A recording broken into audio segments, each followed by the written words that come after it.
ಆಸೆ ಅನ್ನೋದು ಬಹು ಕ್ರೂರವಾದದ್ದು. ಇದು ಸ್ವಂತ ರಕ್ತ ಸಂಬಂಧಗಳನ್ನೇ ದೂರ ಮಾಡಿಬಿಡುತ್ತದೆ ಆಸೆ. ಒಂದು ಊರಾಗ ಇಬ್ಬರು ಅಣ್ಣ ತಮ್ಮ ಇದ್ರು.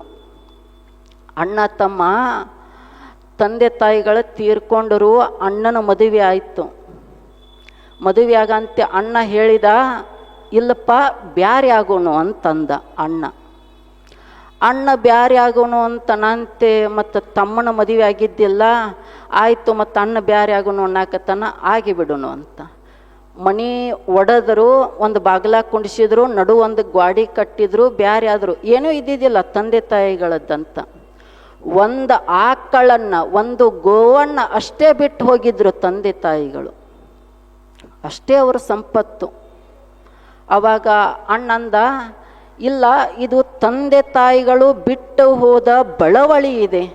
ಇದನ್ನು ಮಾರಿ ದುಡ್ಡನ್ನು ಹಂಚಿಕೊಂಡರೆ ಅದು ಉಳಿಯದು.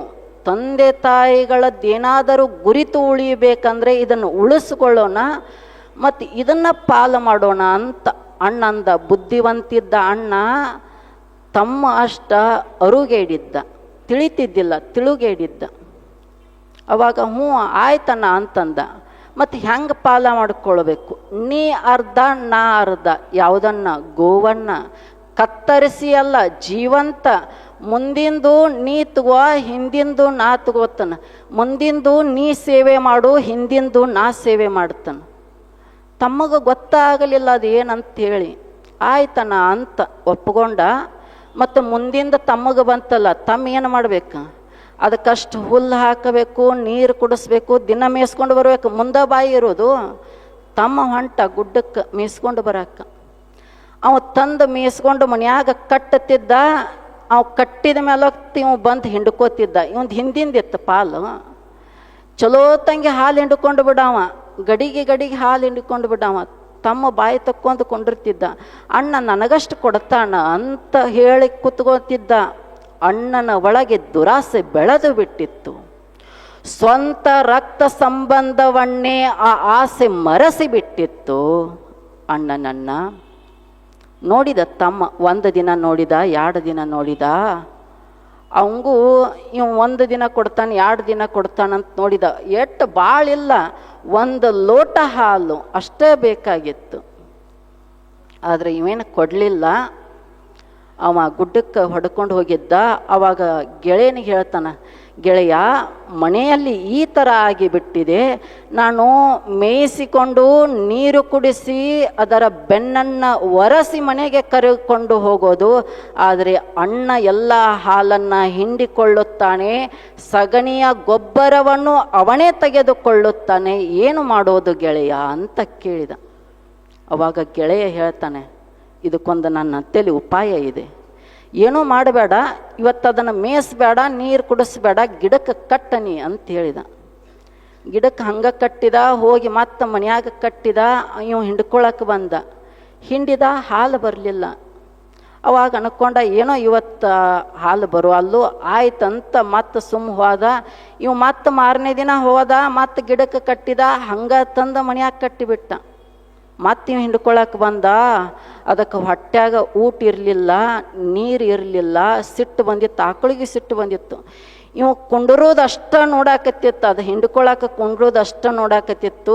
ಜಾಡಿ ಒದ್ದು ಬಿಟ್ಟಿತ್ತು. 32 ಹಲ್ಲು ಉಚ್ಚಿಬಿದ್ದು. ಅಂದರೆ ಆಸೆ ಸಾಮಾನ್ಯದಲ್ಲ. ಇದು ಆಸೆ ಕೇವಲ ಸಂಸಾರಿಕರನ್ನ ಮರೆಸಿದ್ದಲ್ಲ. ಈ ಆಸೆ ಸನ್ಯಾಸಿಗಳನ್ನು ಮರೆಸಿಬಿಟ್ಟಿದೆ. ದೇವಾನು ದೇವತೆಗಳನ್ನೇ ಮರೆಸಿಬಿಟ್ಟಿದೆ ಈ ಆಸೆ. ಗೊತ್ತಿದೆಯಲ್ಲ, ಸಮುದ್ರ ಮಂಥನ ನಡೀತಾ ಇತ್ತು. ವಿಷ ಬಂದರೂ ಸಮುದ್ರ ಮಂಥನವನ್ನು ನಿಲ್ಲಿಸಲಿಲ್ಲ ದೇವಾನು ದೇವತೆಗಳು. ಇನ್ನೂ ಏನಾರು ಸಿಗತೈತೆನ್ನ, ಇನ್ನೂ ಏನಾರು ಸಿಗತೈತೆನ್ನ ಹುಡುಕಾಕ ಪ್ರಯತ್ನ ಪಟ್ಟರು. ಯಾರ?